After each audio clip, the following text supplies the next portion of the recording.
Bismillahirrahmanirrahim. Assalamualaikum warahmatullahi wabarakatuh.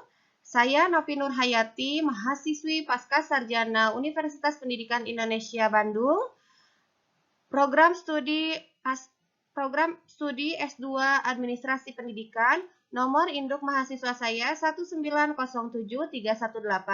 Pada kesempatan kali ini saya akan menyampaikan mata kuliah yang kami ikuti, yaitu Manajemen Keuangan Pendidikan. Dalam kuliah ini kami mendapatkan tugas daring online dari dosen kami, yaitu pada pertemuan tanggal 24 dan 25 Maret 2020. Tugas tersebut terdapat dua, yaitu diantaranya, mari kita mulai.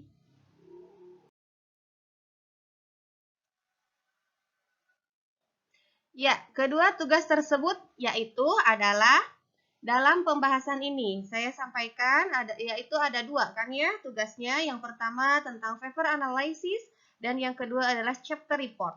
Paper analysis ini kami menganalisis artikel yang ditulis oleh Dr. Matula D. Philisters, PhD, dan kawan-kawan. Ini kurang lebih ada 3 orang penulis, ya. Selain Dr. Matula D. Philisters, ada juga Dr. Angelin Sabina Mulwa, dan yang ketiga adalah Dr. Dorothy Ndunge Kialo. Kemudian selain paper analysis, tugas yang kedua adalah chapter report dari sebuah buku yang berjudul Financial Management atau manajemen keuangan. Di sini kami diberikan tugas untuk menganalisis bab 2 saja, yaitu analisis laporan keuangan.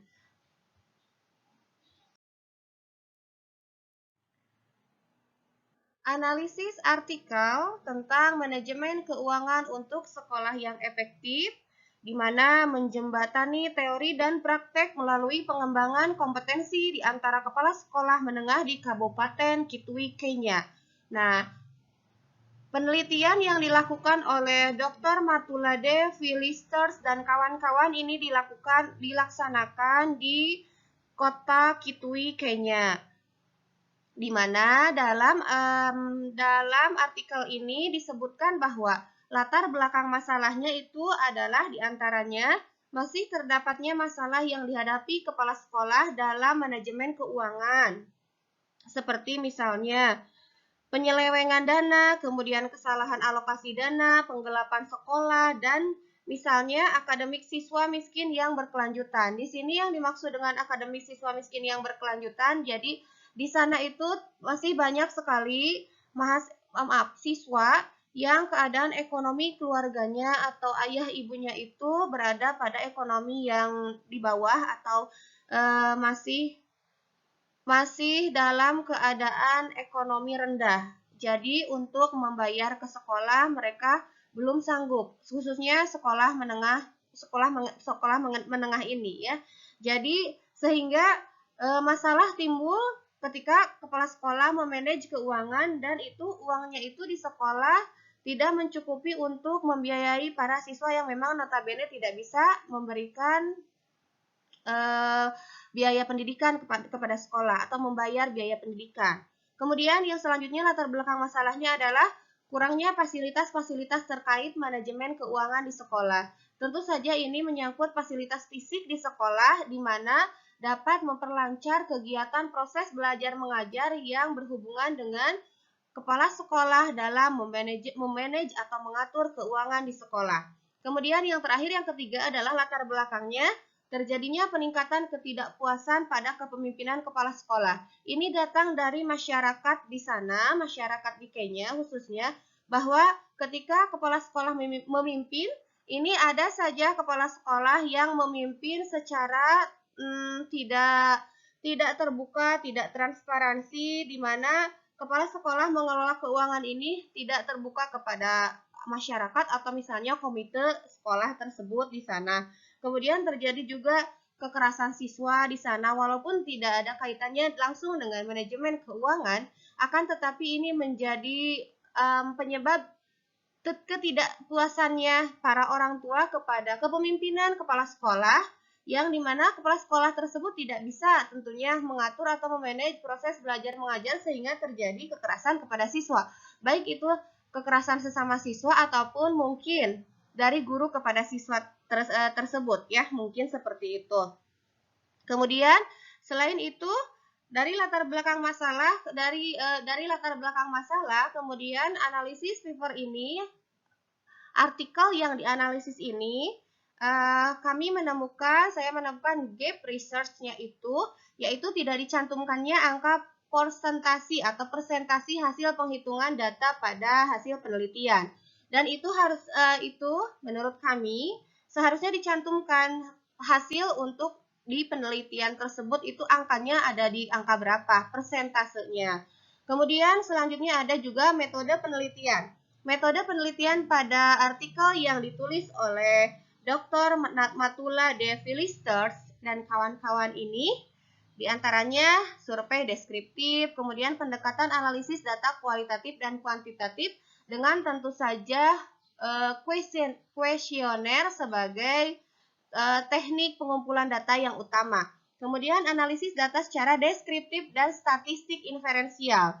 Dan yang terakhir adalah analisis data dengan menggunakan data mean, median, modus, dan tabel frekuensi. Penghitungan di mean, di median, di modus, dan di tabel frekuensi.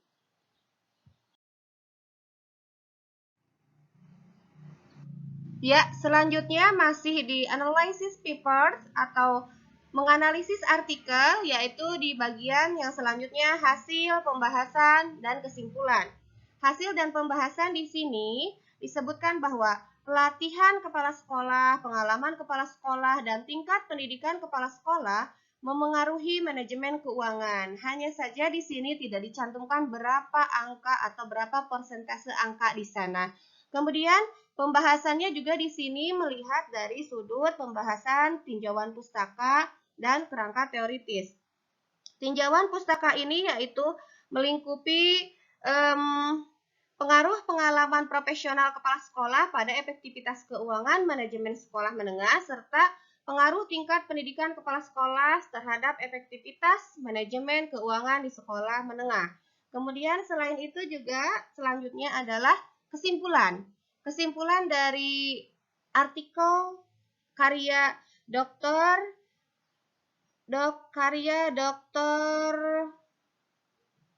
Matula D.V. ini, yaitu menyebutkan bahwa pelatihan, pengalaman, dan tingkat pendidikan kepala sekolah memengaruhi manajemen keuangan sekolah menengah itu sangat besar. Beliau berkesimpulan seperti itu karena beliau merasa bahwa ketika pelatihan diberikan kepada kepala sekolah tentang manajemen keuangan, itu dampaknya itu sangat besar sekali kepada dampaknya besar sekali kepada proses pendidikan di sana, terutama dalam memanage keuangan atau memproses semua aktivitas yang berkaitan dengan keuangan pendidikan di satu lembaga atau di satu sekolah menengah di sana. Nah, tentu saja pelatihan manajemen keuangan ini maka harus selalu diikuti oleh kepala sekolah yang di sana menduduki sebagai manajer yang utama di sekolah-sekolah. Kemudian selain itu juga selanjutnya adalah ada pengalaman kepala sekolah. Jadi di sini yang dimaksud dengan pengalaman kepala sekolah, ketika seorang guru mencalonkan menjadi kepala sekolah, maka prasyarat yang ditentukan di sana seharusnya itu menurut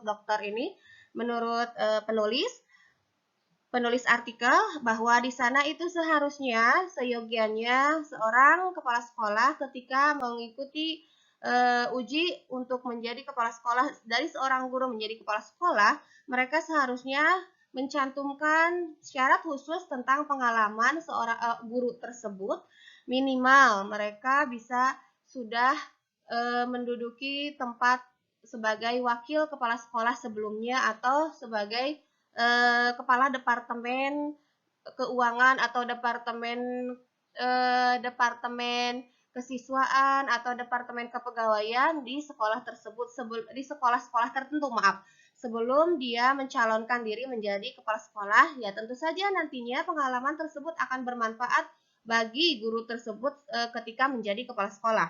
Kemudian selanjutnya yaitu ada tingkat pendidikan kepala sekolah. Tingkat pendidikan ini mencakup berhubungan dengan keprofesionalan seorang pendidik atau seorang guru, terlebih ini guru yang akan menjadi kepala sekolah. Jadi tingkat pendidikan sebagai profesionalitas itu harus selalu dijaga dan ditingkatkan tentunya.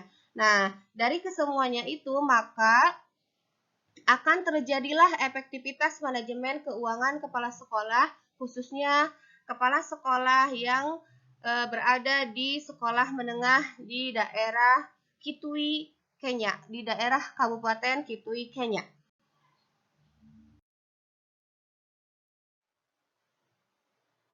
Ya, baik. Analisis paper atau menganalisis artikel sudah selesai pembahasannya. Sekarang kita beranjak pada pembahasan chapter reports. Check it down.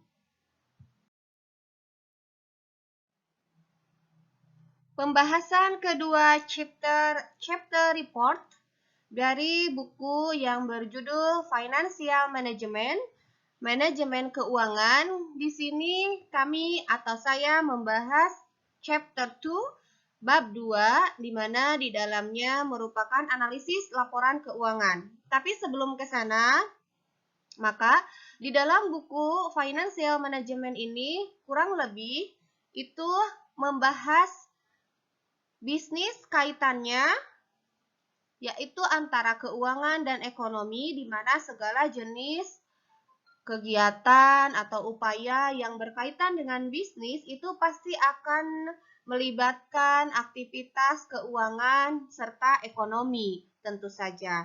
Kemudian selain itu juga apa yang dimaksud dengan keuangan? Dalam buku ini disebutkan bahwa keuangan merupakan seni ilmu mengelola uang, di mana di sini yang termasuk ilmu mengelola uang adalah instrumen keuangan dan layanan keuangan tersebut. Kemudian selanjutnya ada juga bahwa manajemen keuangan merupakan bagian integral dalam manajemen.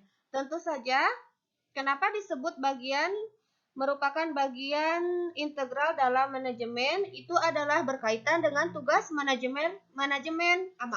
itu berkaitan dengan tugas manajer keuangan di perusahaan bisnis misalnya. Nah, ini dikaitkan dengan bisnis, semuanya kegiatan yang ada di buku ini yang berhubungan dengan keuangan atau dengan ekonomi.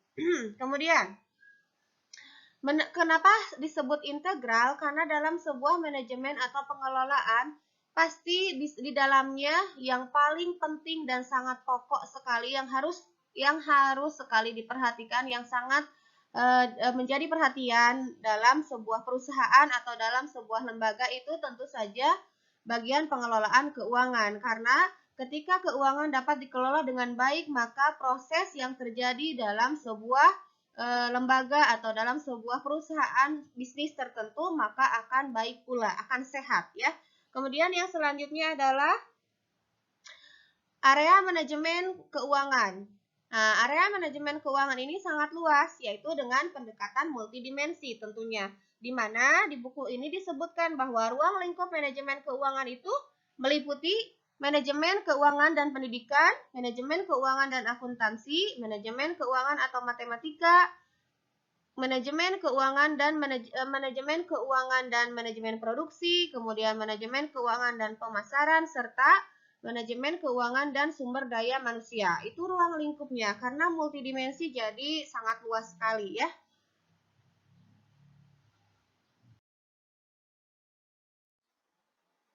Ya, baik, sekarang kita lanjut atau masuk ke dalam chapter report bab 2, analisis laporan keuangan. Di dalam bab 2 ini, analisis laporan keuangan ini ada berbagai hal yang disebutkan di dalam bab tersebut, diantaranya yaitu dari makna atau definisi laporan keuangan itu sendiri.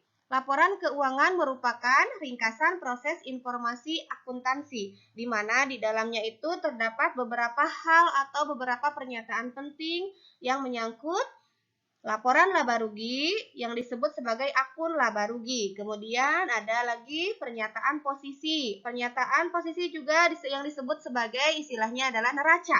Kemudian pernyataan perubahan ekuitas pemilik. Ini disebut sebagai laporan laba ditahan atau laporan laba yang ditahan. Kemudian yang terakhir adalah ada hal yang sangat penting, istilah pentingnya adalah pernyataan perubahan posisi keuangan yang disebut juga laporan laba rugi dan laporan posisi. Nah, ini semua itu tentang makna laporan keuangan. Kemudian selain makna juga dijelaskan dalam buku ini pada bab kedua, yaitu jenis dari analisis laporan keuangan. Jenis-jenis analisis laporan keuangan ini dibagi menjadi dua, yaitu dilihat dari berdasarkan bahan yang digunakannya. Itu terbagi menjadi dua, yaitu jenis analisis laporan keuangan, yaitu namanya analisis eksternal yang diperuntukkan bagi perhatian di luar pebisnis atau orang luar yang menjadi perhatian bisnis.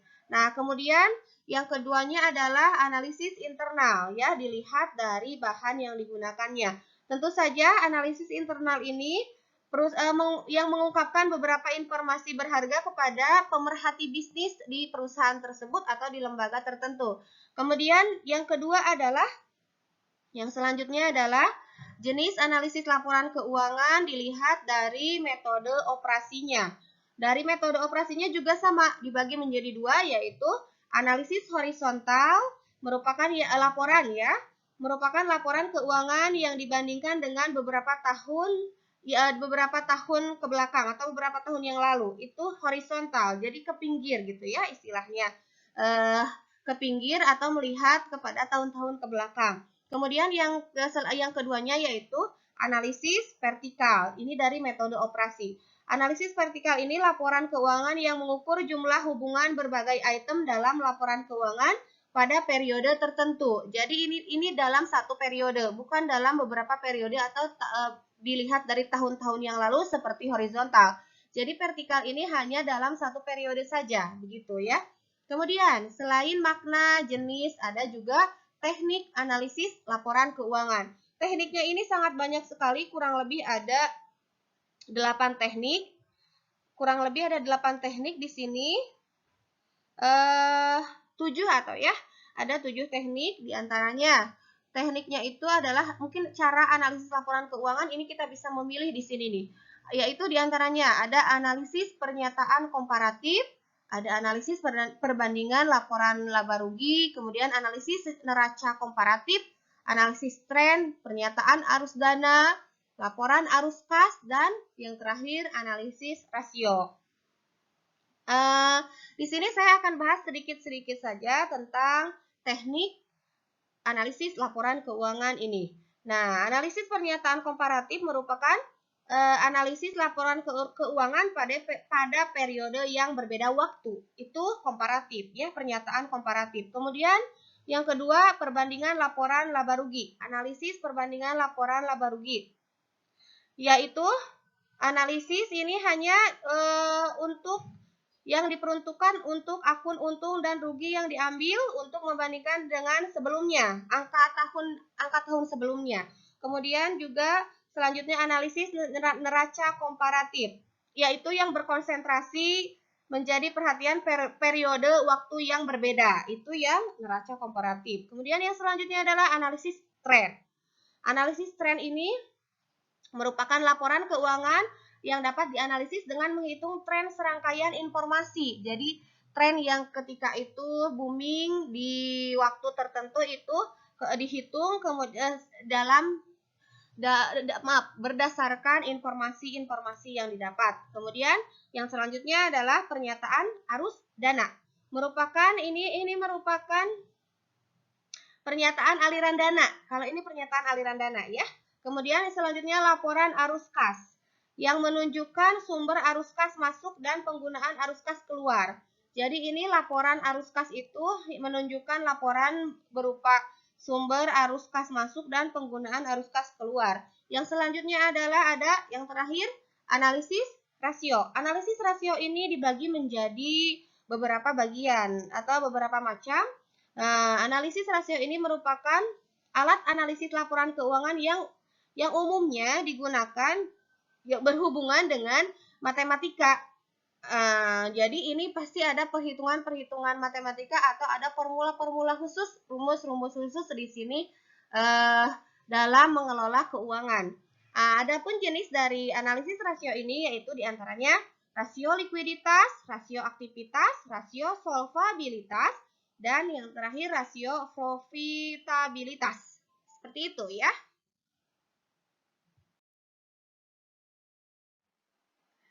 Ya, akhirnya kita tiba di bagian akhir dalam pemaparan tugas di bagian kedua ini, chapter report, yaitu analisis. Analisis saya terhadap atau analisis kami yang menerima tugas terhadap bab yang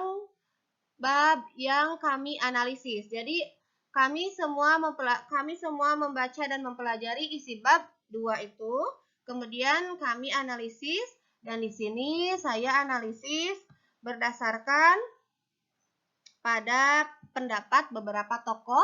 Di sini sebenarnya saya mencantumkan di dalam makalah saya ini, di dalam tugas yang saya kumpulkan itu kurang lebih ada 18 tokoh yang berpendapat tentang konsep manajemen keuangan. Dan pada kesempatan ini saya memaparkan sebanyak 4 tokoh atau 4 ilmuwan yang berbicara tentang konsep manajemen keuangan. Nah, di sini analisis konsep manajemen keuangan yang didapat dari buku atau dari bab 2 buku Financial Management yang saya baca, yaitu analisis konsep manajemen keuangan, terutama berkaitan dengan manajemen dana yang efektif dalam bisnis. Nah, hampir dikemukakan oleh lebih dari 5 tokoh di atas bahwa manajemen keuangan adalah aktivitas operasional bisnis yang bertanggung jawab untuk mendapatkan dan memakai dana yang diperlukan untuk suatu operasi yang efektif dan efisien.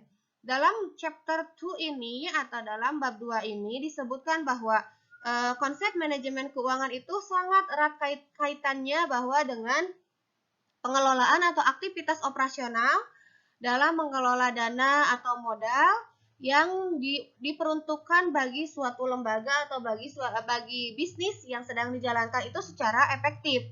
Harus secara efektif dan kemudian nanti akan terwujud tujuan dalam organisasi sehingga efisien. Nah, itu sejalan sekali dengan beberapa tokoh yang mengemukakan konsep manajemen keuangan ini. Kurang lebih ada di sini saya paparkan 4 tokoh. Kesemuanya ini menitik beratkan pada ruang lingkup manajemen keuangan itu membicarakan tentang pengalokasian, kemudian tentang pengoperasian, pengelolaan dana atau modal itu dari mulai aktivitas mengumpulkan investasi ataupun aktivitas mengeluarkan investasi tersebut atau menggunakan investasi tersebut secara efektif dan efisien. Harus diusahakan dalam keadaan yang seefisien mungkin. Nah, keempat tokoh yang di sini yang saya cantumkan, yang saya jelaskan di sini, yang saya coba untuk paparkan itu, tokohnya itu diantaranya ada Agus Sartono, kemudian J.L. Masih, Bambang Rianto, dan James Van Horn. Kesemuanya ini merupakan tokoh yang berfokus atau berpikiran tentang konsep manajemen keuangan. Jadi, konsep manajemen keuangan ini sangat erat kaitannya dengan dana atau modal yang kemudian bagaimana dana dan modal itu dioperasikan atau dikelola sampai efektif dan efisien sehingga tujuan organisasi sebuah bisnis atau lembaga itu tercapai. Ya, demikianlah paparan tugas dari saya. Mohon maaf apabila ada kekurangannya. Wabillahi taufik wal hidayah. Wassalamualaikum warahmatullahi wabarakatuh.